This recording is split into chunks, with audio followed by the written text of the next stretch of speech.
Hi, Mickey. Hey, Bob. How you doing? Okay, there's a storm coming out here. Is it really? What kind? Well, unfortunately for you, it's not a major hurricane.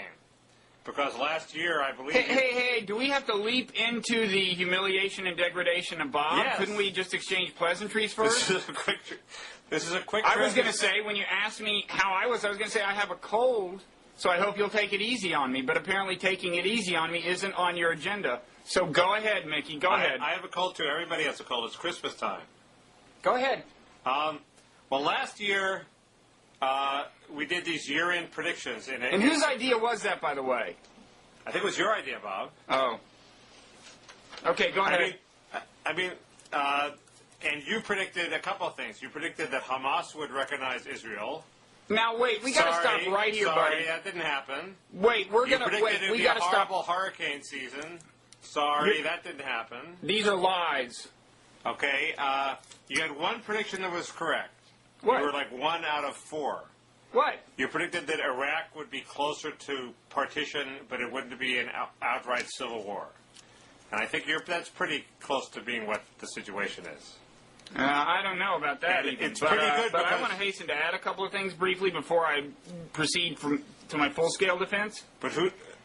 One is that, and we will run the videotape. We will link to last year's predictions. That'll be exciting. That will be.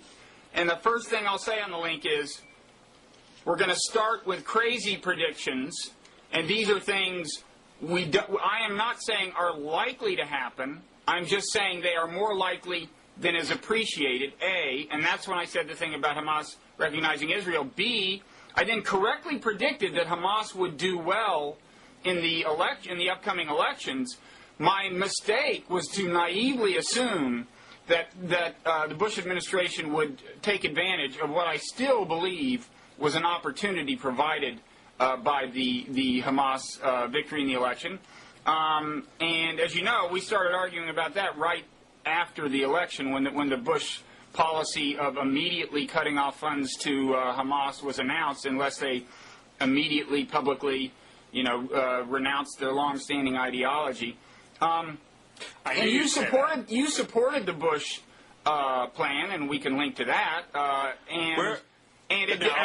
would say it has not worked out well, unless things are looking a lot sunnier. We're talking about whose predictions were right, not whether the Bush policy was right. And, well, right. And I was your explaining. Prediction, I know you covered your ass by saying it wasn't really a prediction; it was an outrageous prediction. But I'm just ragging you because it was wrong. Whereas my prediction was that... yours were really courageous. What were they again? I said the comprehensive immigration reform wouldn't pass. No, I think you yourself pointed out that was so obvious you weren't even going to make it a prediction. It wasn't obvious to the mainstream media, but it was obvious to everybody else. I predicted there'd be a straw poll that would show that cause tremendous doubts about Hillary, and sure enough, last week there were 2 polls. They weren't straw polls, but they were polls in Iowa and New Hampshire showing Hillary in Iowa in 4th place. They weren't straw? They were not straw. There goes your prediction, man. Well, they didn't hold any straw polls this year. How was I supposed to know that? But they had polls that caused Hillary to have grave doubts. So that was correct. That's 2, 1 more than you. I said that Bush would embrace some sort of universal health care. That didn't happen, but it's close. It's like your Hamas thing. Schwarzenegger is embracing a step toward universal health care, which is, a short step away from Bush doing it. And I got one completely wrong. I predicted that GM would be down, Ford would be up, and Sulzberger would be out at the New York Times.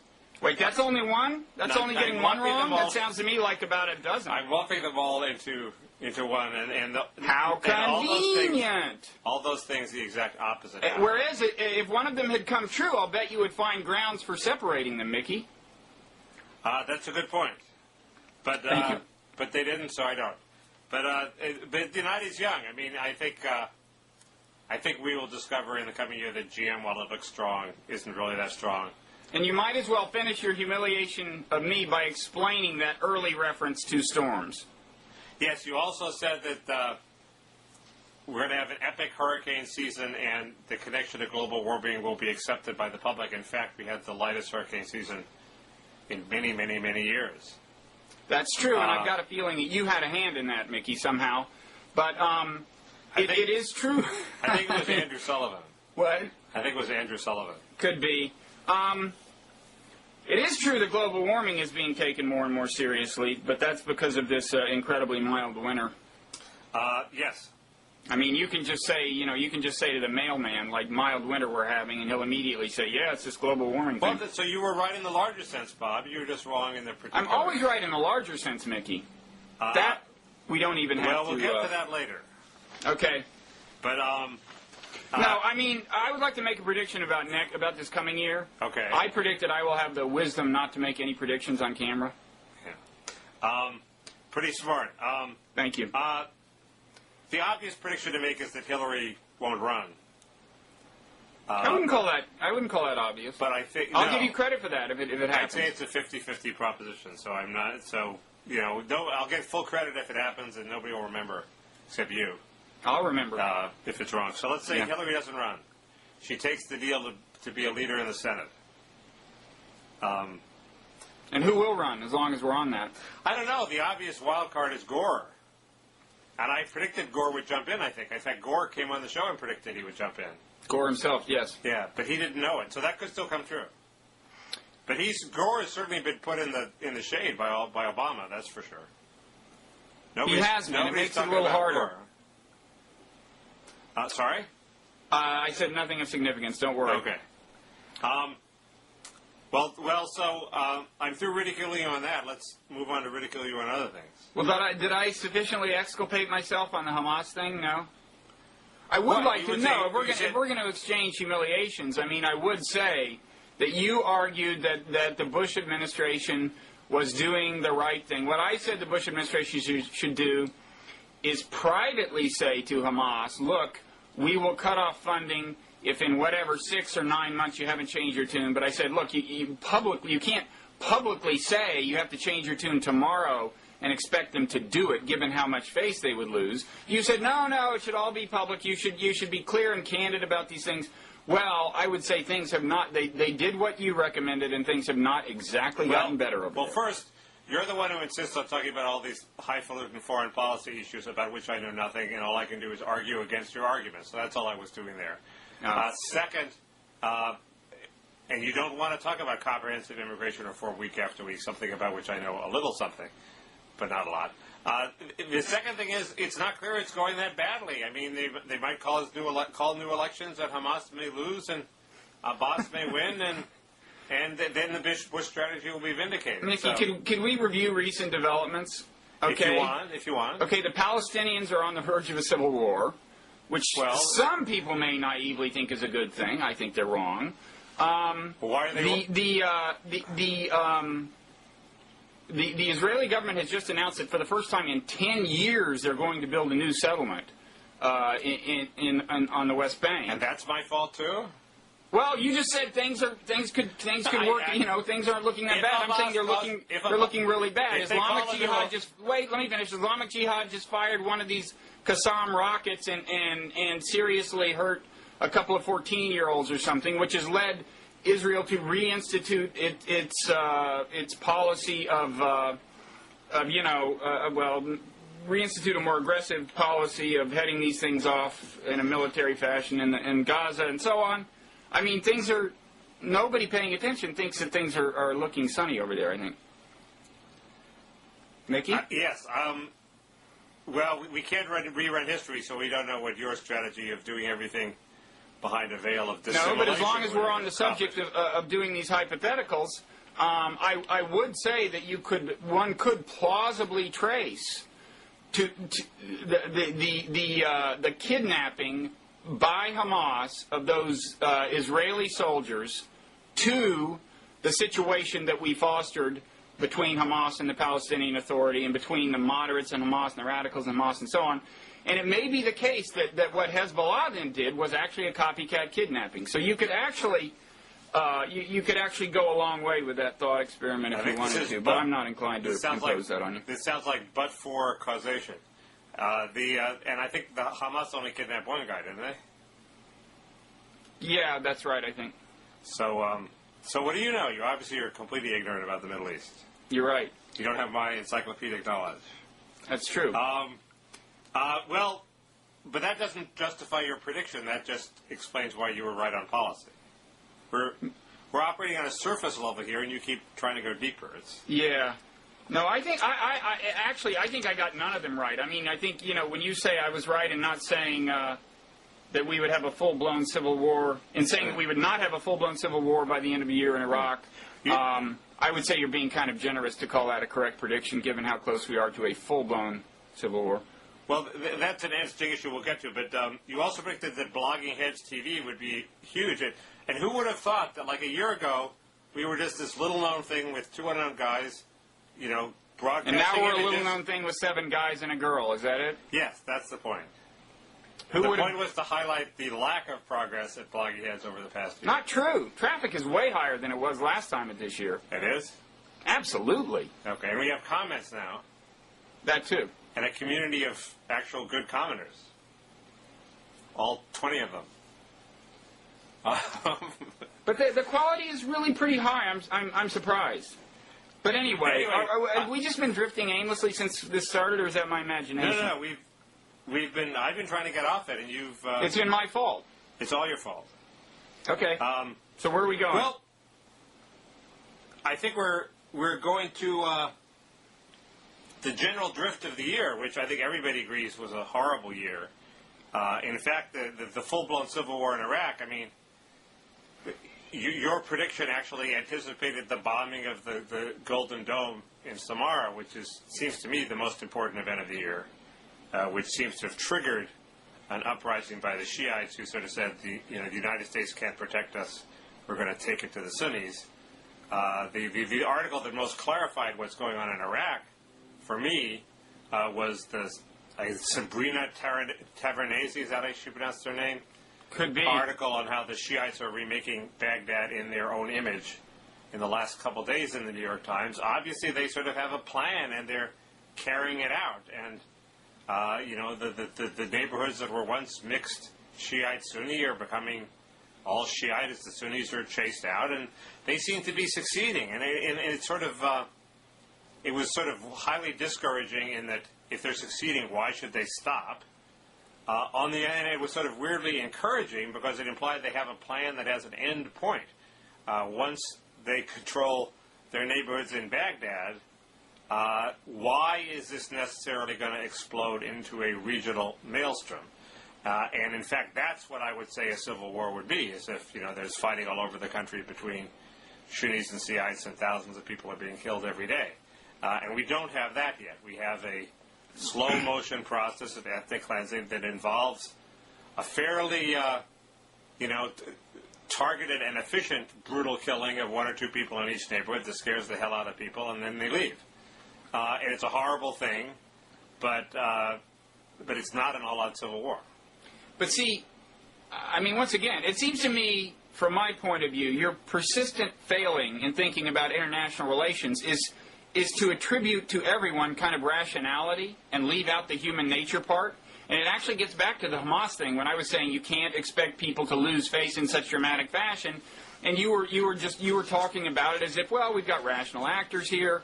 No, we don't. And one thing about ethnic cleansing is that it makes it a less and less rational endeavor. It unleashes these emotional forces of family-level vengeance and so on. And that's the reason it doesn't stop once you've got the neighborhoods cleansed. Well, yes, but it leads logically to partition because it, in effect, is achieving partition, and partition is the one thing that might make the whole process stop. It makes it harder to stop hostilities at the point of partition, is what I'm saying, even though that would be in the interests of both parties. And, so I still think the regional conflagration scenario is quite alive, more alive than ever. I mean, when you look look at how many. I mean, it seems like every week I review the potential civil wars, and the number has grown. Maybe. I forgot last time to throw in Afghanistan, which could become a full-blown civil war, which is on the other side of Iran, and then you've got Lebanon, although that hasn't been too hot in the last week.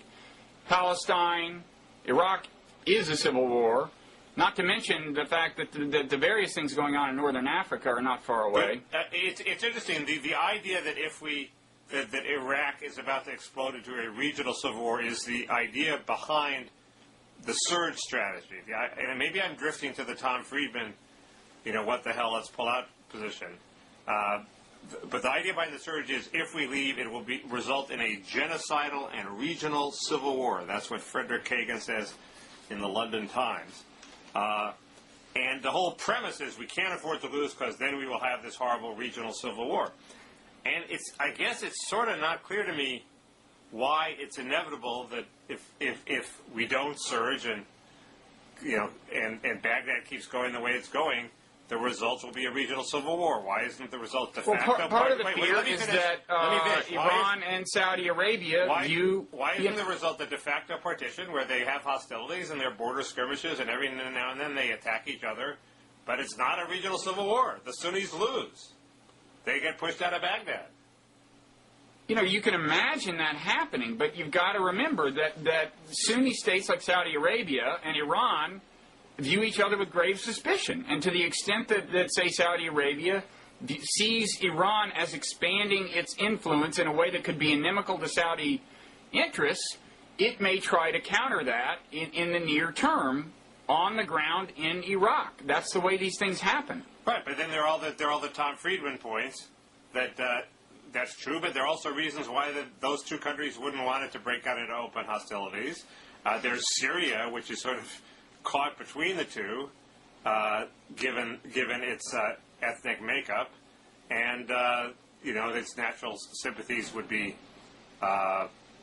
with the Sunnis, but its alliance is with Iran, a Shiite country.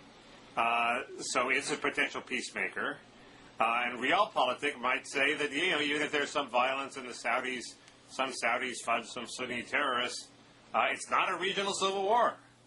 It's not a conflagration. Could well happen, but the fact that Saudi Arabia and Iran may not want it to become that doesn't mean it won't. I mean, I think you could say the same thing about World War I on the eve of World War I. The great powers did not want World War I to happen. It happened.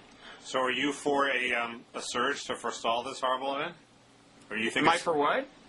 Are you for the Kagan-Keene surge, which Bush is considering? No. I mean, the surge strategy seems to me, just thinking of it in kind of an admittedly crude way, it just seems to me like, if today the problem in Iraq is like twice as grave as it was a couple of years ago, which seems to me roughly the case, what are the chances that by increasing troops, 25 or 30% over what they were 2 years ago, you're going to solve the problem? I mean,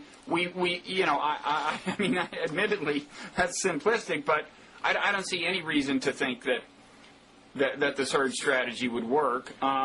First, why is the problem twice as grave? 2 years ago, we were worried that the Sunni insurgents were going to win and transform Iraq into a terrorist state. The Sunni insurgents are no longer going to win. There's a civil war there that is not really our fault. It's our fault for letting it happen, but it's the underlying Sunni Shiite hostility predates us, and we're not responsible for. And they're killing each other, which is a horrible humanitarian disaster. But it is not as inimical it's not as humiliating a defeat as if the Maliki government had fallen to Ba'athist insurgents, which is what we were worried about 2 years ago.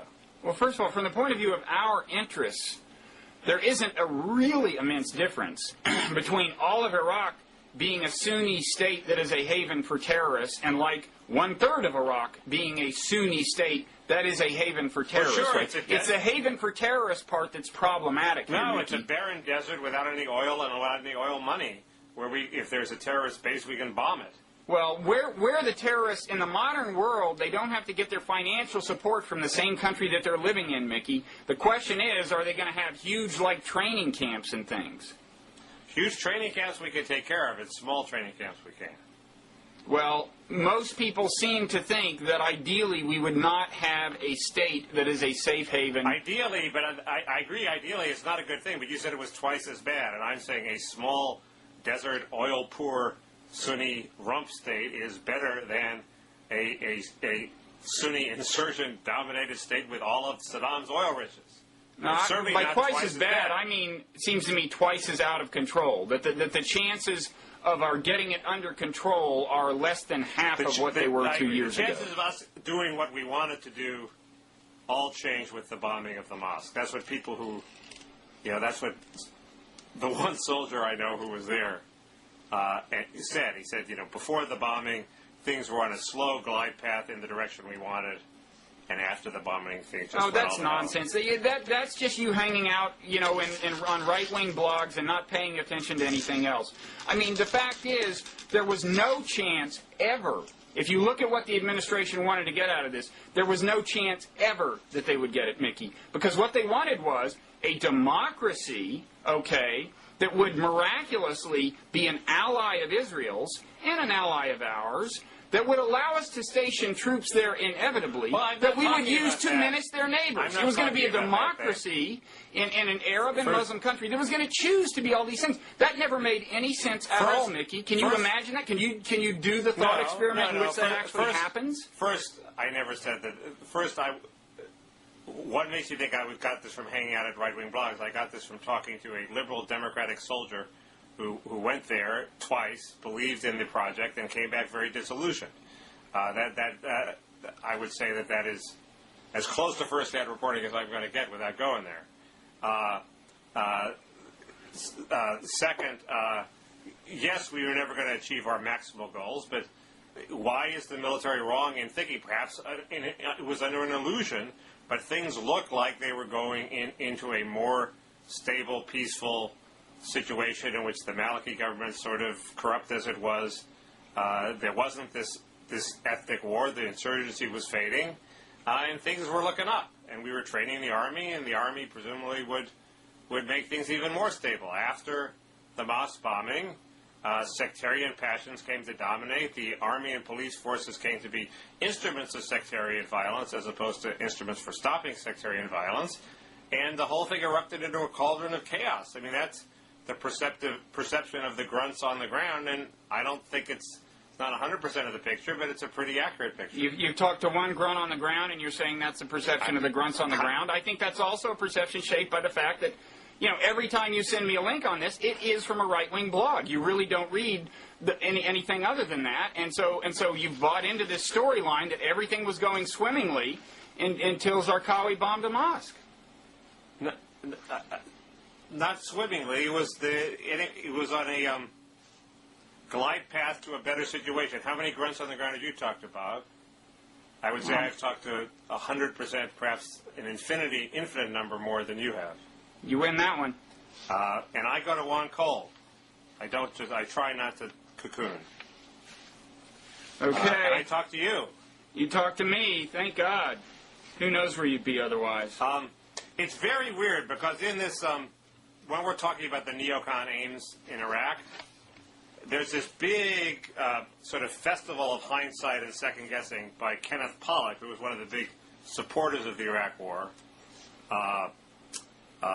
About the most influential one because he was considered a liberal and a Democrat, and he wrote this very influential book. And who was the most influential blogger in publicizing Kenneth Pollock's views? Well, one who did. You want me to name some who did it? Yeah. Well, you're probably thinking of Josh Marshall. Correct. Yes. Just thought I'd point that out. It's true. No, which he probably regrets, but no blogger was more influential at drumming up support for the Iraq War in precincts that normally would not support it than Josh. He also wrote, good stuff, skeptical of it. He wrote a very good piece in the Washington Monthly on the eve of the war, but you're right. Many people helped publicize Pollock, and he was one of them. He started backpedaling before the war actually started. My question is, why do these people like Pollock still get so much airtime? I mean, what would it take to discredit somebody? And it's like, Time Magazine has just offered Bill Kristol, he's a smart guy. A new pedestal. I mean, what do you have to do to get discredited? He's a smart guy, and he's married to Ted Koppel's daughter. Oh, in that case. I think that's not completely irrelevant, but he's obviously a smart guy. His book was very persuasive, like many... Apparently so, many completely wrong arguments, it was very persuasive. But he has this weird characterization of the neocon aims. I mean, I thought the neocon aims were something like you said, either bases or to start a chain reaction of events in which we'd have a series of government regime changes that would wind up with a situation that was more favorable and maybe more democratic.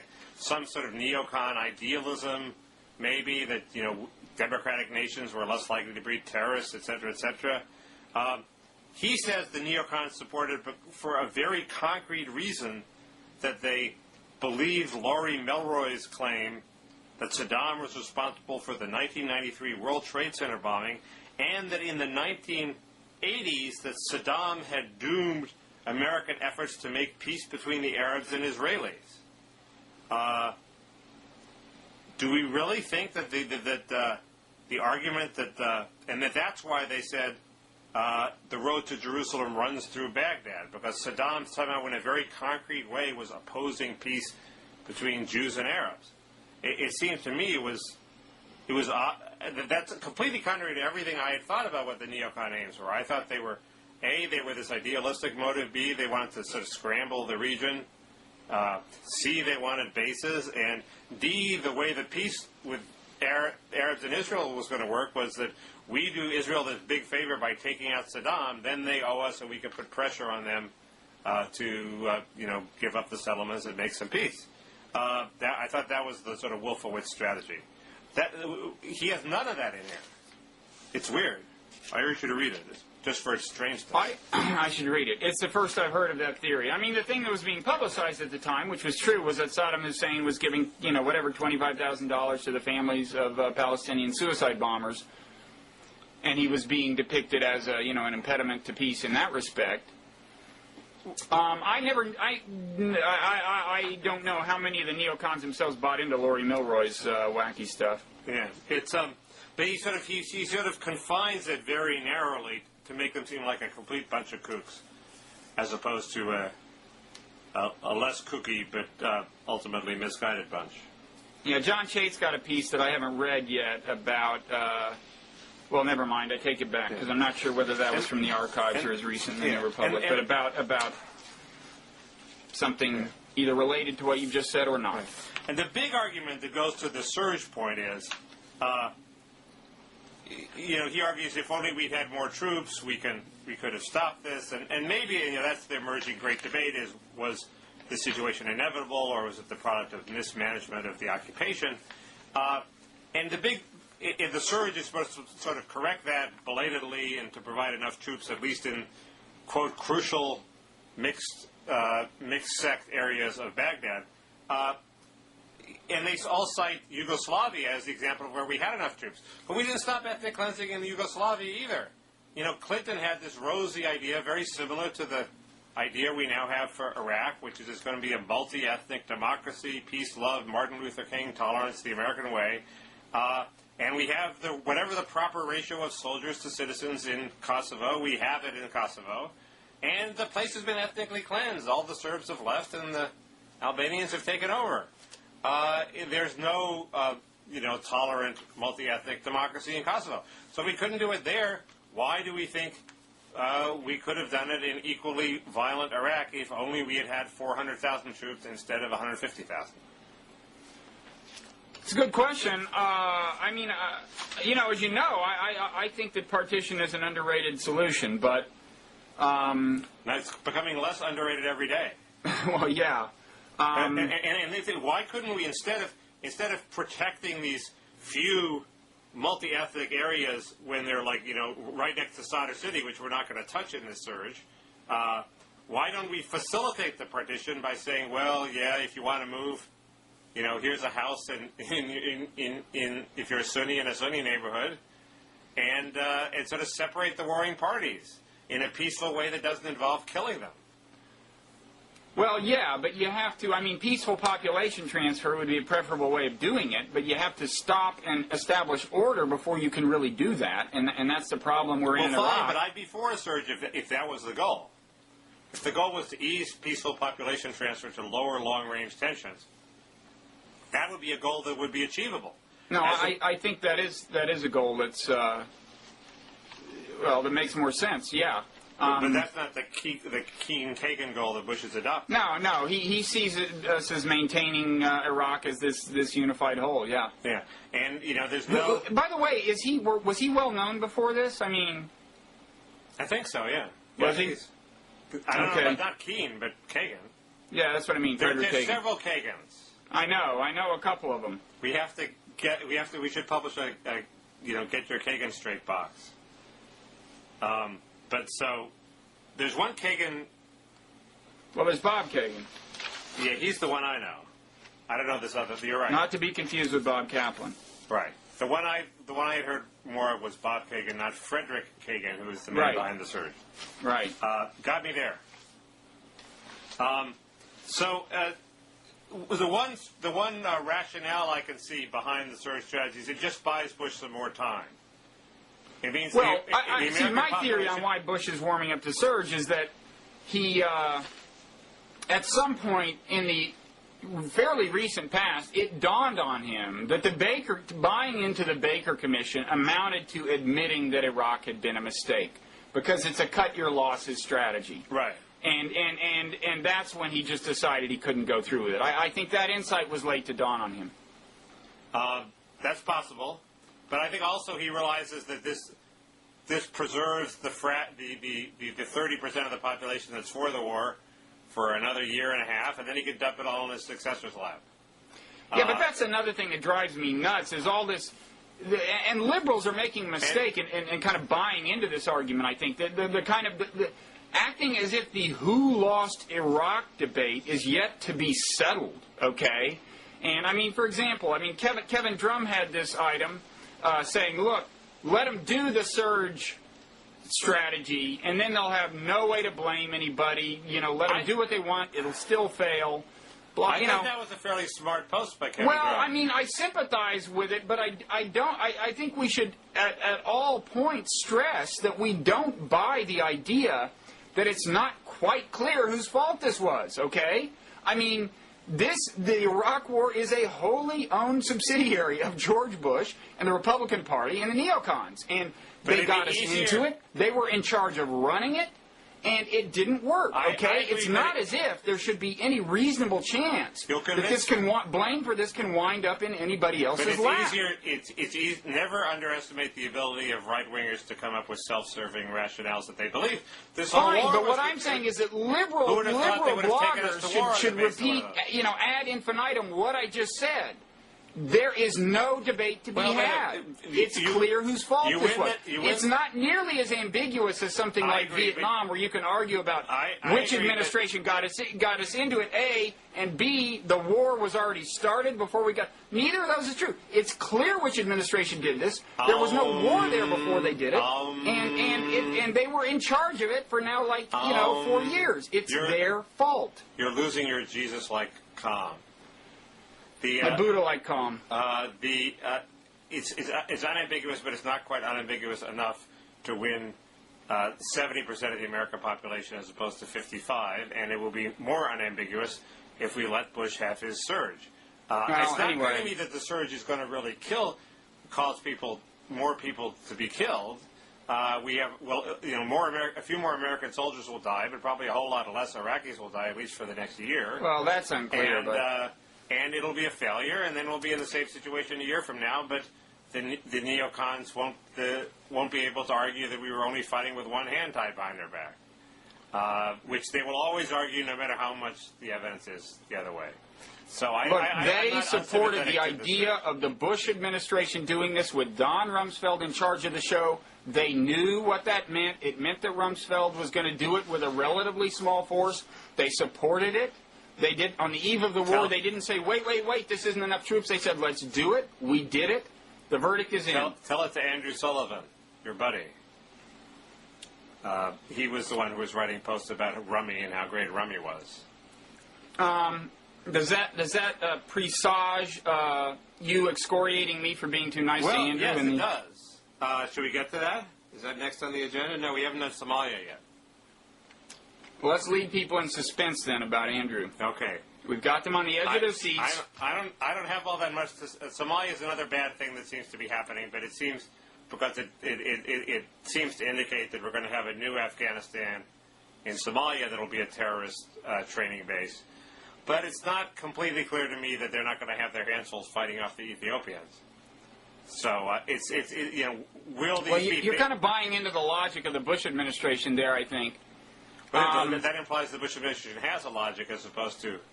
No, I think the logic is roughly that okay, this Islamic courts thing, whatever it's called, that is running the show in Somalia pretty much, and is pretty much vanquished The UN backed the government. UN transitional government, which never had much weight to begin with, and has vanquished the warlords who were somehow related to that government. Right. The idea, the Bush administration's idea seems to be, okay, these guys are Islamists and they're bad, so we should launch a war against them. I mean, well, okay, I mean, you definitely want to neutralize them. You want to do what you can to neutralize them, but are you really keeping in mind that ultimately this is a battle, against memes, not individual people, right? And when we want the jihadist meme to keep from spreading, is it really a good idea to take an adjacent nation run by a Christian government and, pit it in combat against these Muslims? I mean, already the Islamic courts guys have responded by, doing this jihadist call to people from all surrounding Muslim nations to come in and join the fight. It's not clear to me that this is a great idea. That seems persuasive, but what's the alternative? I don't know, but it's not... see, I don't know enough about the facts on the ground to know whether the Islamists running Somalia are totally beyond moderating or not. But, it seems to me that there's a real paucity of people who do know what's going on and think this is a good idea. I mean, even the Wall Street Journal's editorial page, which had a very useful kind of backgrounder piece on this, written by a guy from the Naval War College today, that piece does not endorse the Bush policy. It's hard to find. It's hard to find somebody who thinks like a major Ethiopian and sustained Ethiopian onslaught is a really good idea. It seems like what some people would like to do is establish quickly a kind of standoff between Ethiopia and the Islamists that could be used to negotiate some deal between the Islamists and the and the transitional government or something. But it's a total mess because partly it's a proxy war between Ethiopia and Eritrea, which is supporting the Islamists. It's extremely complicated. And plus, among the supporters of the Islamists, I learned from this Wall Street Journal piece, are some of our nominal allies in the area, like Saudi Arabia and Yemen, as well as some of our nominal non-allies like Iran. So it's an incredibly complicated situation, but I know that the Bush administration's instincts in situations like this tend not to even proceed to this level of the analysis. I mean, they tend to just stop with, okay, we've identified the bad guys, let's kill them all, and that'll be good. And it seems to me very often when they try to do that, it winds up not being so good. I agree. But I do not purport to have a solution. I have more faith in the ability to moderate people once they actually have the responsibility of running a nation state. I think there are levers you can use. But the Bush administration seems intent on not letting. Does that even apply to Sadr? That seems to be the $64,000 question. Does it apply to who? Muqtada Sadr. If suppose he achieves his program of ethnic cleansing, the Mahdi army basically runs Baghdad. He started out as a murderer, murdering his opponent in a mosque. Will he eventually acquire legitimacy and calm down and have to moderate? Is that the way Iraq will mature? Well, or is he somebody we have to take on and kill right now? He's a particularly challenging case, probably. But I mean, I guess on the reasons to think the answer is yes would have to include the fact that he's even still alive. I mean, he's not very risk averse, and he's taken some great risks, and yet he's always known when to back down. Like in Basra a couple of years ago, he knew when to call it a day, and he's always survived to live another day, and that indicates to me a kind of fundamental rationality. And as long as people are self-interested and rational, there's some hope, of using what levers you have to moderate them. But I don't know. He would be a challenging case. But he could be like a Milosevic figure who uses stirring up ethnic hatreds as a way to preserve himself in power. Well, he could, And although that would be- ironically, he's not. He purports to. He has tried to transcend sectarian lines. I mean, he's tried to hold together some kind of coalition that went beyond. Although bizarrely, it's now Hakim, his great rival, who was talking about allying with Sunnis against him. So Yeah, I guess they take turns. Self-interest seems to be the great motivator, the common denominator here, as opposed to. That's the great hope for the world, is that people are ultimately self-interested, and you can talk to them rationally. Well, so we solved all those problems, as always. We did. That was seemed like an unusually amorphous. I do worry about these foreign policy discussions because readers have pointed out several egregious factual errors, commenters, and one of our potential bloggers said, "I don't want to talk about Iraq. That's wankery, not walkery." And I thought that was sort of a good point. Yeah, but don't you think our incompetence could become like a reason for people to tune in? Because they don't get this on CNN, Mickey. On CNN, they have experts. That's the only saving grace, is the Stephen Wright-like fumbling humor. I think so. And I think we've really fulfilled their expectations this time around. Now, can I chasten you about Andrew? Okay, so I had this Andrew Sullivan dialogue, Right. and you're probably going to complain that I was too nice to him because it's well known that you have all this not so pent up hostility toward him. It's you attack calcism. A friend of mine, indeed my brother, suggested that maybe there's a disease called Wrightism, which is basically you're too nice to everybody who goes on Blogging Edge TV. You're so grateful that they come on. I'm too nice to them. You're like what people once said about E.J. Dionne, that he was the maitre d' of national politics. Come in. Your ideas are welcome here. Come in, he's Mr. changed. Gingrich. Come in, Mr. Sullivan. Come in, Mr. Reynolds. Oh, you want to attack Iran? Oh, that's very interesting.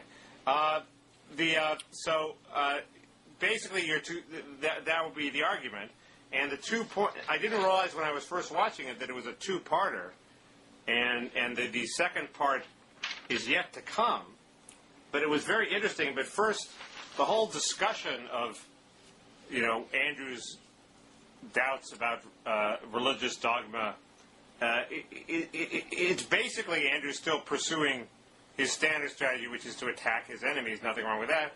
And it's all premised on the idea that the religious fundamentalists sort of have a stranglehold in American politics, and Andrew is sort of providing the solvent for that.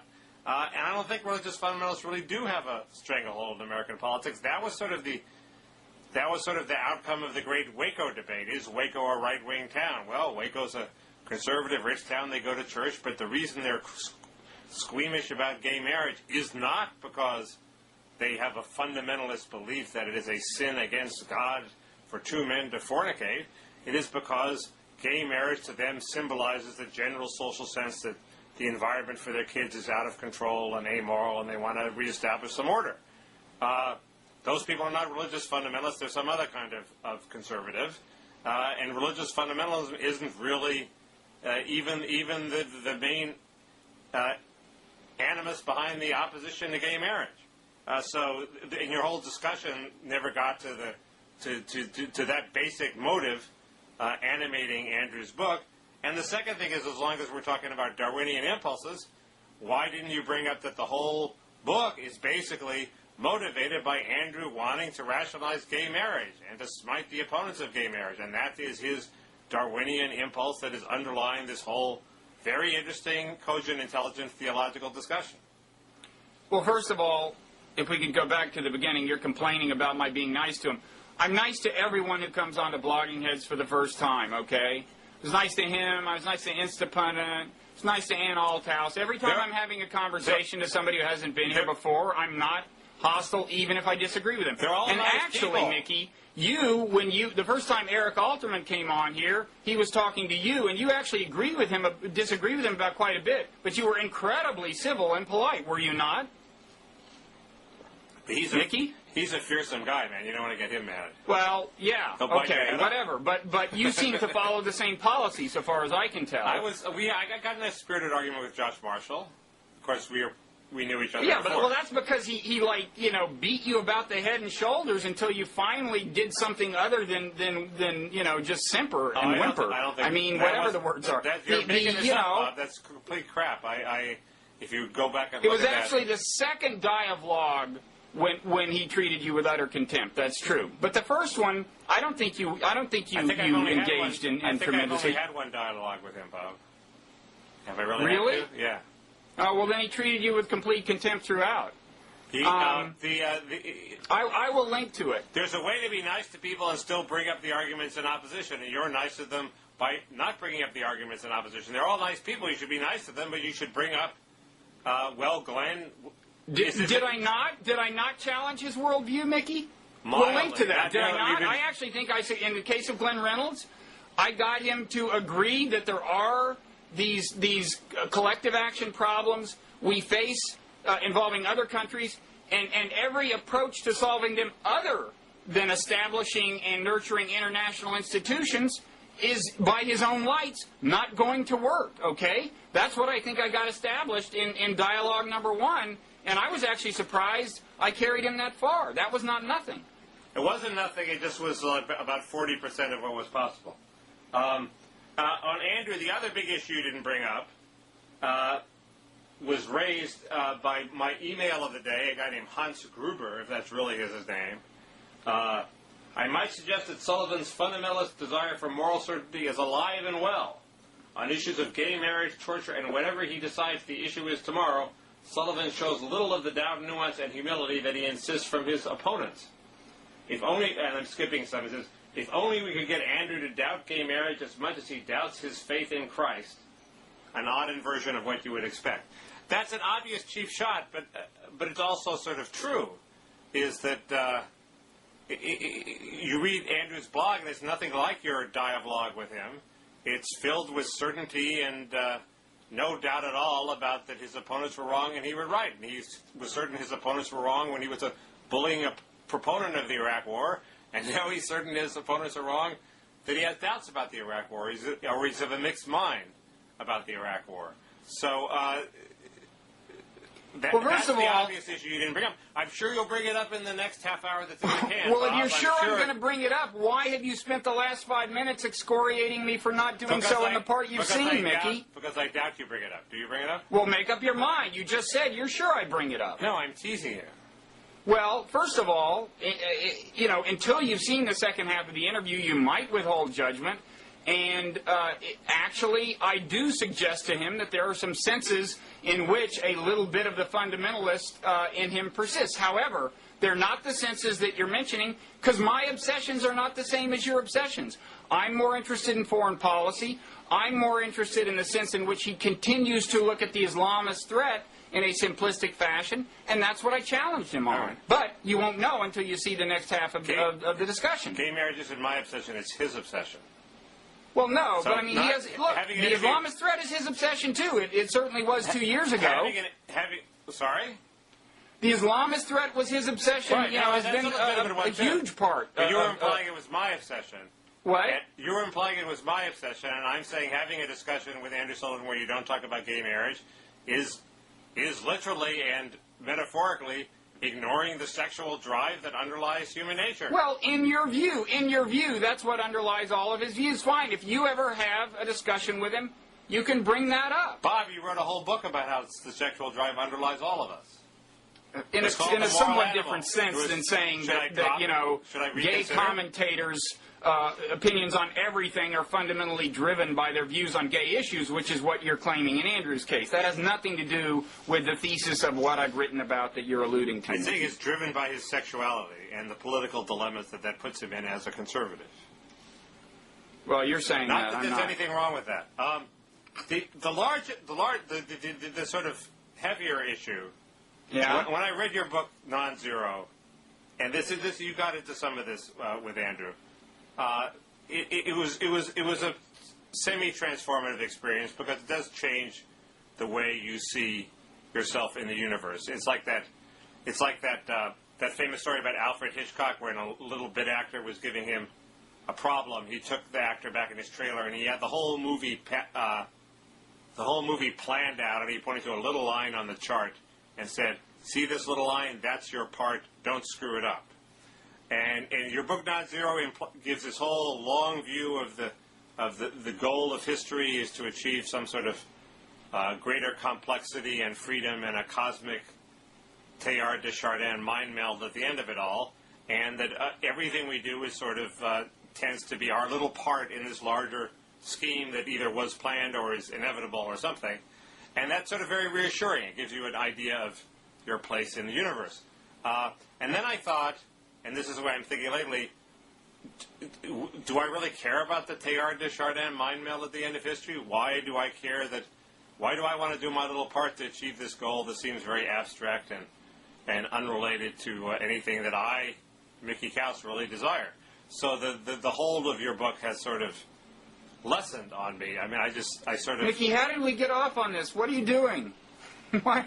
How did we start talking about my book? I love it. I love to talk about my book. But what is... You talk about your book in your course of your dialogue with Andrew. Well, he brings it up. I don't think I do. The whole dialogue is about Andrew's cosmology versus Bob Wright's so you have this. So you're okay. So you're reacting to something. Okay, sorry. I'm just making a large objection to the Bob Wright cosmology, which underlay all of your objections. Well, then you should read the last chapter of the book, which you initially found, not interesting at all. Maybe it's the answer to your current malaise. I read the last chapter of the book. Yeah, I know, but it didn't do anything for you. It's designed for people who find the first 97 chapters unfulfilling in themselves. At that point, you found the first 97 fulfilling in themselves. Right. But anyway, so I should go back and reread the... No, I don't think that'll help. I don't think that'll help in your case. I mean, that's why you're so concerned with, the sort of teleology of history, because you think it's a good thing that we all play our parts, and I just don't find that very reassuring anymore. Well, I would rather, most people would rather think that history is headed somewhere good so long as we all kind of do the right thing than that it's kind of headed somewhere bad inherently and there's no hope, A, or even B, if it's just kind of aimless and nothing we do matters or something. But it's your call. And anyway, the argument's a lot more complicated than that, but I don't, this is not the place.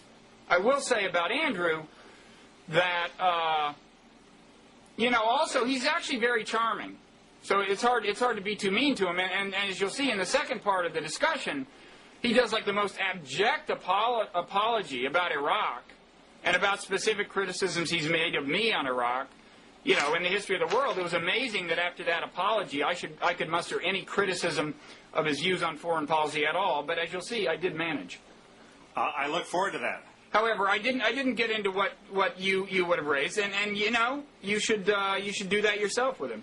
He is a charming guy. It's just that's the hard thing is to figure out the disconnect between the charming guy we know and the uncharming style of political argument he's pioneered on his blog.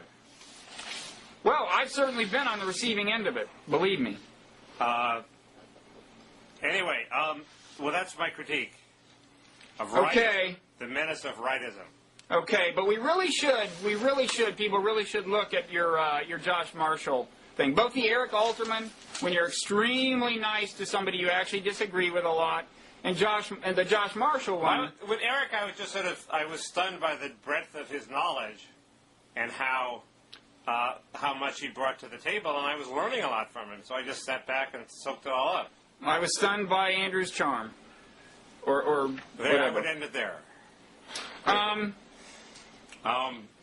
Now, what else is there? I mean, we've had a couple of notable deaths. There's Gerald Ford and James Brown. Right. And I was kind of thinking, at first I was thinking, is there a way to save time by just, doing a eulogy for both of them? But I couldn't think of all that much they had in common, when you think about the two guys. It's like... James Brown did support Nixon in '68. That's the... Did he? Yeah. He was part of the... So they both supported Nixon. There you go. He was part of the Bring Us Together meme that Nixon got Nixon elected. There you go. I thought the eulogies about James Brown, they don't sort of do justice to his importance. Well, maybe you can help me here, because I do not understand, first of all, the terminology, okay? He is the godfather of soul. Aretha Franklin is the queen of soul.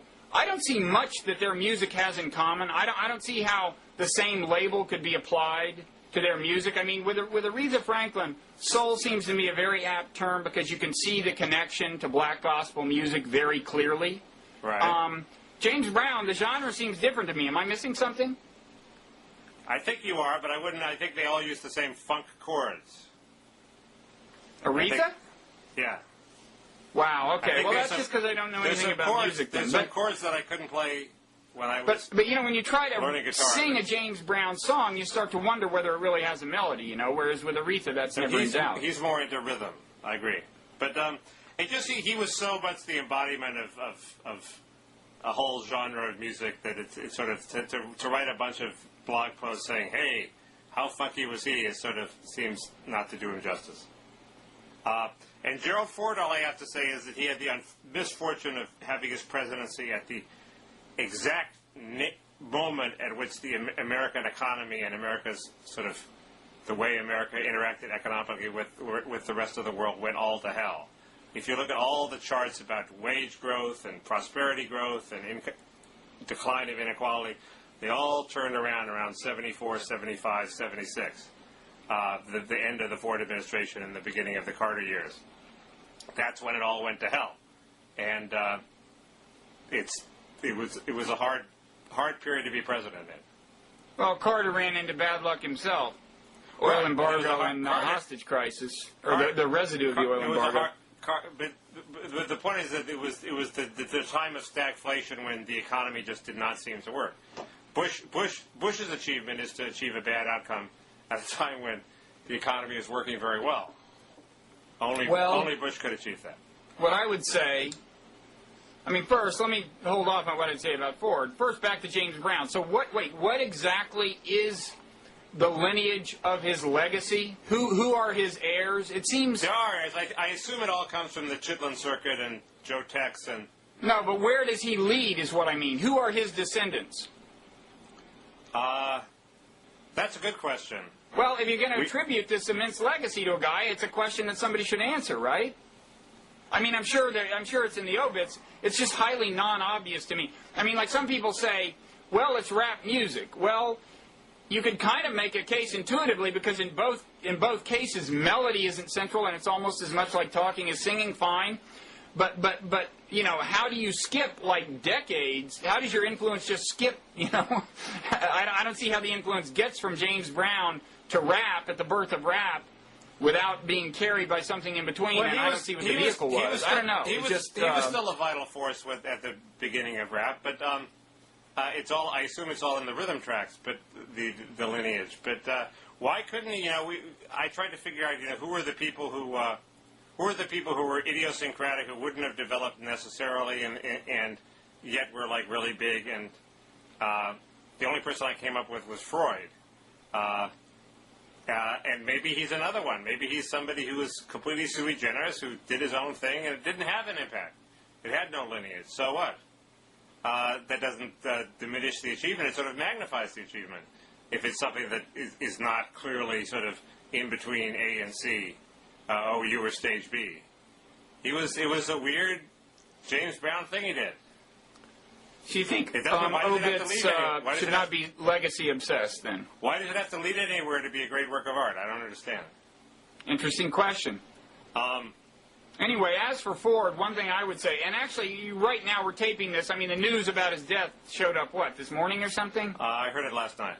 Okay, well, you're on West Coast time. But so I don't know. No real memes have gotten off the ground so far as I can tell. One I would certainly expect to get off the ground is, whoa, wouldn't it be great if he had been the president the last few years? And I mean, the reason that's notable is because, you know, he was ridiculed in his day for, like, you know, he's not exactly Einstein, he's not exactly scintillating, but man, how nice it would be to have somebody who was, you know, I mean, there are degrees of proximity to Einstein, and he's closer to it than the guy we've got in the White House now, and just a lot more possessed with common sense. Well, look, you can say that about the first 500 names of the Boston phone book, as William Buckley said. What's that? I missed that. William Buckley once said he'd rather be governed by the first 500 names in the Boston phone book than the faculty of Harvard. And you could say that we'd rather have the first 500 names in the Boston phone book be president than the president we've got now. The vast majority of breathing sentient beings might have had the common sense not to invade Iraq. Well, I certainly think Ford would have been a much better guy to be in the White House at 9/11. You know, he would have invaded Afghanistan. Almost anybody would have, but he would have left it at that. He probably would have done a more intelligent job of beginning the reconstruction of Afghanistan. And the guy just had common sense.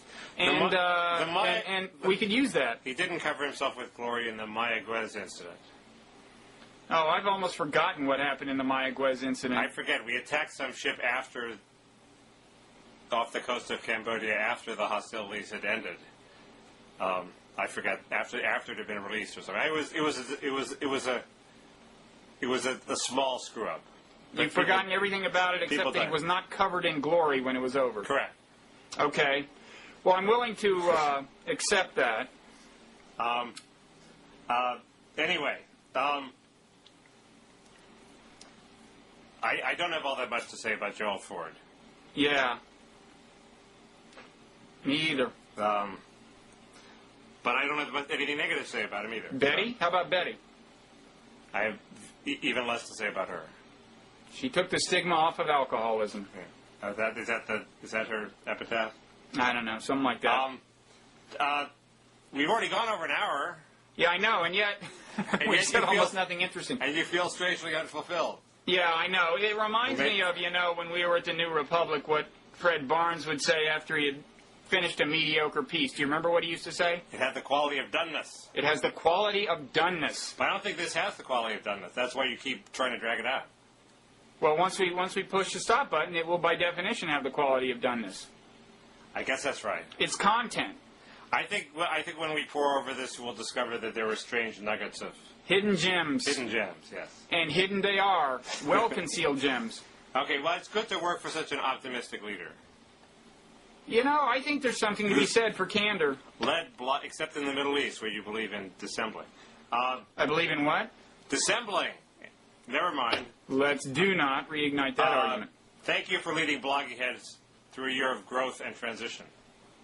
The best is yet to come. Cool. Trust me. Well, I'll elaborate on that within the decade. Okay. Okay. See you around. See ya.